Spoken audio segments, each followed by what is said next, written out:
28वें कृष्ण द्वैपायन द्वारा वेद संहिता का विभाजन तथा वेद की शाखाओं का विस्तार।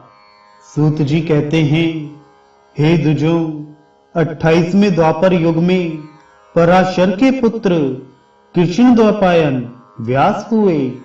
वे ही सभी वेदों और पुराणों के प्रदर्शक हैं। पराशर के पुत्र महायोगी कृष्ण द्वैपायन हरि ने पार्वती के साथ त्रिलोचन शंकर की आराधना करके उनका दर्शन किया और उन्हीं के अनुग्रह से उन प्रभु व्यास ने वेदों का विभाग किया। तदनंतर उन महामुनि ने वेद के पारंगत 4 शिष्यों को ग्रहण किया। ये 4 शिष्य जैमिनी, सुमंतु, वैशंपायन और चौथे पैल हैं। मुझे अपना 5वां शिष्य बनाया। उन महामुनि ने ऋग्वेद के श्रोता पैल को ऋग्वेद और यजुर्वेद के प्रवक्ता वैशंपायन को यजुर्वेद ग्रहण कराया। इसी तरह उन्होंने सामवेद के श्रोता जैमिनी को सामवेद तथा अथर्ववेद के श्रोता ऋषि श्रेष्ठ सुमंतु को अथर्ववेद को ग्रहण कराया।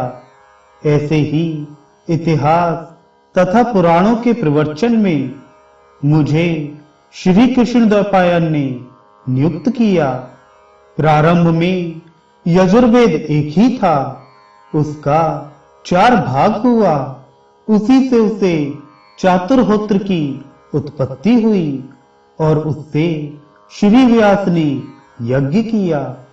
द्विजोत्तमों, उस यज्ञ में यजुर्वेद के मंत्रों द्वारा अर्धवीं से संबद्ध कर्म, ऋक मंत्रों से होता का कर्म, साम मंत्रों से उद्धाता का कर्म और अथर्व मंत्रों के द्वारा ब्रह्मा का कर्म संपन्न हुआ।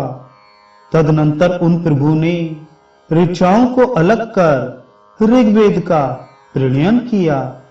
इसी प्रकार यजुर मंत्रों के समूह को यजुर्वेद और साम मंत्रों के समूह को सामवेद संहिता बनाई। पहले उन्होंने ऋग्वेद को 21 भागों में और यजुर्वेद को 100 शाखाओं में विभक्त किया। इसी प्रकार उन्होंने सामवेद को 1000 शाखाओं में विभक्त किया तथा अथर्ववेद को 9 भागों में बांटा।